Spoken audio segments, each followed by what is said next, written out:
बिस्मिल्लाहिर्रहमानिर्रहीम। नाज़रीन अस्सलाम वालेकुम। मैं आगा महमूद हसन लोधी अपने स्टूडियो में अपने एक दोस्त के साथ हाज़िर खिदमत हूँ।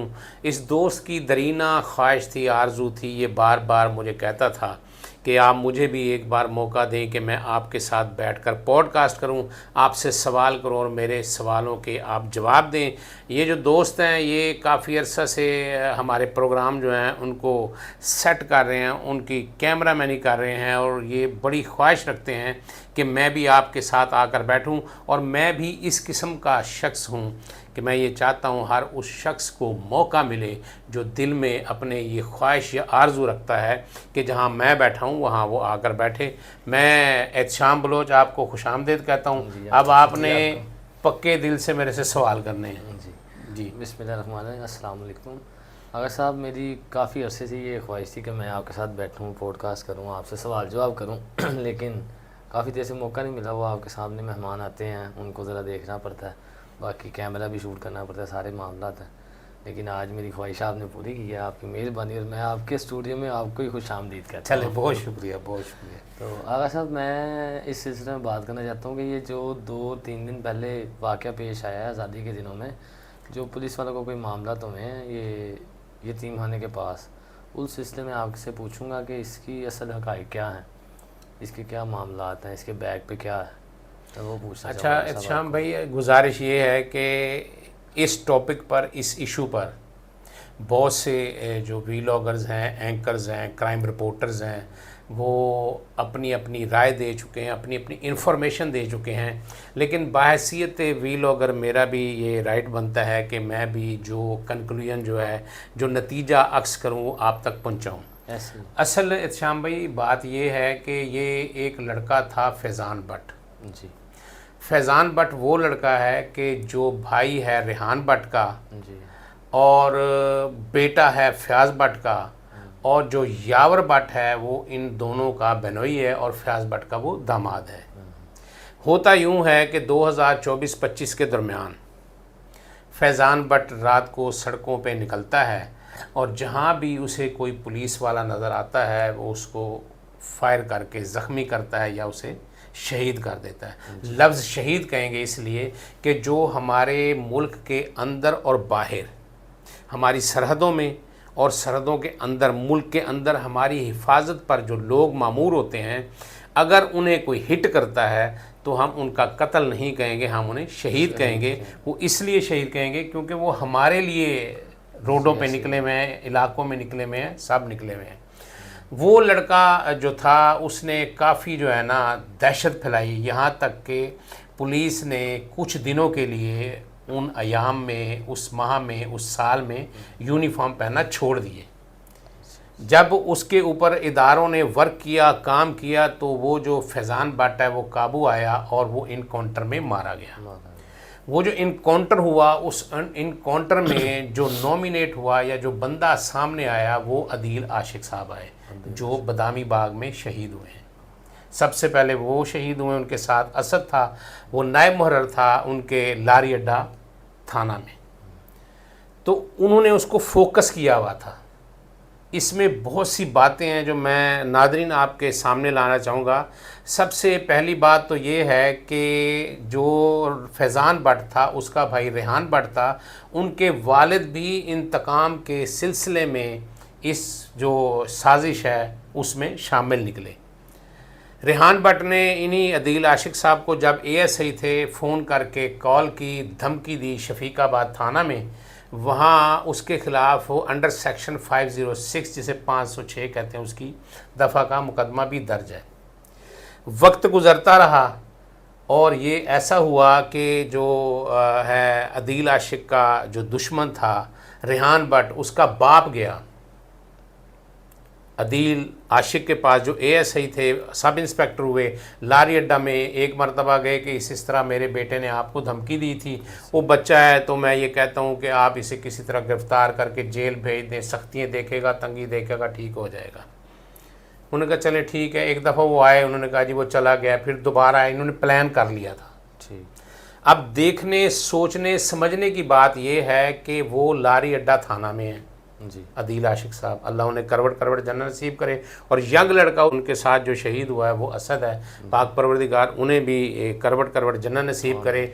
जब वो दोबारा उधर गए उनके घर, तो ये पहले से तय कर चुके थे, सारा प्री प्लान था, तय कर चुके थे वो। उनके जब गए उधर तो इन्होंने फायरिंग की और उन्हें शहीद कर दिया। अब देखने सुनने और समझने की बात यह है कि जब ये थाने से अपने निकले हैं लारी अड्डा से, क्या इन्होंने वहाँ रवानगी डाली है कि हम किस मकसद के लिए जा रहे हैं? 2 बंदे सिर्फ आ गए, हो सकता है छोटा सा माइनर सा मुकदमा है 506 का, इसमें ज़्यादा से ज़्यादा क्या होगा जी? उसने धमकी दी है ना, और उसकी एज भी इतनी नहीं है, और कोई सोच भी नहीं सकता कि इस उम्र का लड़का बच्चा को इस किस्म की हरकत कर लेगा। लेकिन उनको ये मालूम नहीं था कि उसे पसे पर्दा उस साजिश में जो सारा प्लान किया गया, उनका अपना बाप शामिल है, उसका बहनोई भी शामिल है। वो वहाँ गए, उन्होंने ये भी नहीं किया कि बदामी बाग थाना की हदूद है, उन्हें इन्फॉर्म कर दें। उन्हें इन्फॉर्म करने के बाद एब्सकॉन्डर है जी, इश्तिहारी है, उसको पकड़ना है जी, आप हमारे साथ हैं, उसको पकड़ लेते हैं। लेकिन इसमें एक बात ये भी है कि जब मौत आती है तो इंसान की अकल पर पर्दा पड़ जाता है और सोच उसकी महदूद हो जाती है। ठीक है, उन्होंने उसको बिल्कुल माइनर लिया, माइनर लेके वहाँ चले गए, उन्होंने जनाब फायरिंग की और ये 2 हमारे मुहाफिज जो हैं, सब इंस्पेक्टर अदील आशिक और असद जो नायब मुरर थे, ये शहीद हो गए। उसके बाद वो वहाँ से निकले हैं। देखें कितनी हिम्मत जुर्रत की बात है। मैं तो समझता हूँ कैसा वो बाप होगा कि जिसने एक बेटा गंवा दिया। क्यों गंवाया? कि वो क्रिमिनल एक्टिविटीज़ में इन्वॉल्व था, इसलिए गंवा दिया। तो अब दूसरों को भी उसी तरह की तरबियत देकर साथ लेकर चला, तो ये अचंभे की बात है, मेरी सोच से बाला तारा है कि ऐसा कैसे हो सकता है। वो निकले वहाँ से, मैंने भी सोशल मीडिया पर उनकी वीडियोस देखी हैं, वो अपने आगे आगे जा रहे हैं, पीछे उनका बाप भी जा रहा है। वहाँ से उन्होंने रक्षा जो है किडनैप किया, रक्षे वाले को, वहाँ से लेके वो चले गए उधर जो है लब्बैक वालों के जो था उधर मस्जिद था, मदरसा था, उधर चले गए। अब ये एक बात भी काबिल गौर है नाजरीन, वो बात ये काबिल गौर है कि उन्होंने जो बदामी बाग में वाक़या किया, फायरिंग की, शहीद किए एक सब इंस्पेक्टर को और एक मुहर्रर को, एक हेड कांस्टेबल को, इनको शहीद करने के बाद वो तवज्जो जो है ना हटाने के लिए, वहाँ से तवज्जो हटाने के लिए उन्होंने दूसरा स्टेप लिया जाकर वहाँ पे, और वहाँ पर भी उन्होंने जाके जनाब फायरिंग की। जो वहाँ मौके पर मौजूद जो कांस्टेबल्स या दूसरे पुलिस एहलकार बैठे हुए थे उन पर फायरिंग की, उनमें से भी एक शहीद हुआ और 3-4 वहाँ ज़ख्मी हो गए। ये तवज्जो हटाने के लिए क्या किया? इसलिए कि यहाँ हरासमेंट फैले, खौफ फैले, दहशत फैले इंतज़ामिया के ऊपर, ये उनका ये स्टेप था। लेकिन जाहिर है सीसीटीवी कैमरे हैं, सेफ सिटी है, उनके ऊपर जब वर्क किया गया तो मेरा ख्याल है 2, ढाई, 3 घंटों में पता चल गया कि जिन लोगों ने वहाँ फायरिंग की है वही लोग यहाँ फायरिंग करने में मुलविस हैं। और उन्होंने साथ क्या किया? उन्होंने साथ जैसे फायरिंग की, साथ नारे लगाए, लब्बैक लब्बैक या रसूल अल्लाह, किसी को हिट करने के लिए किसी मजहबी जमात को, और दूसरा तवज्जो हटाने के लिए पुलिस की कि जनाब यहाँ दहशतगर्द आ गए हैं शहर में, और दहशतगर्द जगह जगह फायरिंग कर रहे हैं, पुलिस को टारगेट कर रहे हैं। असल ये था। वहाँ से वो फिर निकले, काफ़ी वीलॉगर्स दोस्तों ने बता दिया कि वो वहाँ से निकले, फिर उन्होंने कारपोरेशन की गाड़ी खींची, फिर शेखुपुरा चले गए, वहाँ सारा कुछ किया। असल मैं आपको एक इत्शाम भाई बात बताना चाहता हूँ, ये कि कुछ रोज़ कबल जी एक अब्दुल्ला ताहिर साहब का मर्डर हुआ है। और एक बात है आगा साहब, एक और सवाल है मेरा, उसमें ये है कि इसके पीछे कोई सियासी जमात है या कोई मजहबी जमात है, इस तरह का कोई सीन है? नहीं, देखें उन्होंने इसको मजहबी रंग देने की कोशिश की है। जब उन्होंने स्कीम मोड़ जाकर फायरिंग की है ना, उसको मजहबी रंग देने की कोशिश की है, लेकिन मैं नहीं समझता कि उनके पीछे कोई सियासी या मजहबी जमात हो। ठीक है ना, सियासी तो उन्होंने इस्लामी जमात को बनाया है कि जी हम इस तरह करेंगे तो लोग यही समझेंगे कि दहशतगर्द आ गए हैं। वो उन्होंने ये किया ना, उन्होंने कहा जी कि हम ये जाहिर करेंगे कि जनाब ये लब्बैक वालों के बंदे हैं, इन्होंने ये सारा काम किया। हालांकि वो सूरत वो क्लियर होगी ना सामने, सबके सामने। देखें सबसे बड़ी बात आपको बताता चलो, गौर से नाजरीन आपने सुनना है, आपने भी सुनना है। वो एक मिसाल है कि जनाब मच्छर हथों हाथी मर जाता है, मच्छर हथों हाथी मर जाता है। लेकिन अगर आप उस मिसाल को मद्देनज़र रख कर चलें और जाकर रियासती इदारों के साथ टकराएं, रियासती इदारे जो होते हैं, जो हमारी हिफाजत पर मामूल हैं मुल्क के अंदर और बाहर, वो एक दो नहीं हैं, 1001 हैं। आप उनकी 1001 में से किसी इदारे की रिट को चैलेंज करें, उनसे टकराएं, तो रियासत से टकराना अच्छा नहीं होता। और रियासत ना पंगा पैंदा है, बहुत महंगा पैंदा है, बहुत वड्डी गलती होंदी है। ज़हन च रखो। मैंने पिछले दिनों में शाम भाई वीलॉग किया जो कुगी भट्ट साहब पे और अब्दुल्ला ताहिर पे, उसमें मैंने 12 दफ़ा कहा, वो काफ़ी समझाया उसमें आपने, मैंने 12 दफ़ा कहा कि आप लोग जो शूटर हैं, जो कातिल हैं या कत्ल करवाने वाले हैं, वो एक बात जहन में रखें कि जैसे ही आप किसी को मारते हैं या मरवाते हैं तो ये याद रखें कि आपने वैसे ही मरना और मरवाना है। तो आप देख लें उनका अंजाम। जो 2 पुलिस एहलकार उधर शहीद कर गए हैं, इधर भी शहीद किए हैं, ज़ख्मी किए हैं, तो कितनी देर गुजरी है, बहुत कम वक्त गुजरा है। तो एक बात ये भी आप याद रखें कि जब आप किसी रियासती इदारे की रिट को चैलेंज करेंगे ना, तो फिर आप बच नहीं सकते। नामुमकिन बात है, बहुत मुश्किल बात है, कभी भी किसी सूरत में आप नहीं बच सकते। मैंने तो तलकीन की, तहमीद बांधी, नसीहत की, सब लोगों को कहा, गैंगस्टर्स को कहा, वो लोग जो दुश्मनियों में मुब्तला हैं उनको कहा कि आप इन इक़दाम से दूर रहें। ये इक़दाम आप लोगों के लिए अच्छे नहीं हैं। ये बहुत जल्दी आप काबू आ जाए। आपकी उम्र कितनी थी? 16 साल। अगर आपके भाई को पुलिस ने इनकाउंटर में मारा था तो कोई जुर्म था तो मारा था ना, कोई वाज़ेह चीज़ सामने आई थी तो मारी थी ना। मुझे क्यों नहीं पकड़ते, मुझे क्यों नहीं मारते? इस्लाम भाई आपको क्यों नहीं पकड़ते और दूसरे लोगों को क्यों नहीं पकड़ के मारते? जिसका कोई जुर्म होता है, जब आप पुलिस एहलकारों को, ये हमारा इदारा है, ये हमारा हिफाजती इदारा है, शहरों के अंदर है, इसके अलावा और से भी इदारे हैं, जब आप हमारे इदारों के एहलकारों को निशाना बनाएंगे, हिट करेंगे, शहीद करेंगे, तो आप कैसे बचेंगे? वो जो आपकी ज़िंदगी है ना 10 साल की, वो 10 मिनट की रह जाएगी। ये मैंने आपको पहले कहा है। मैं बात कर रहा था अब्दुल्ला ताहिर साहब के हवाले से, उसमें मैंने 12 दफ़ा कहा कि जितने भी ये इंतकामी लोग हैं, दुश्मनदार हैं, वो याद रखें कि मार के भी मरना है, मरवा कर भी मरना है। अमन से, सुलह से देख लें।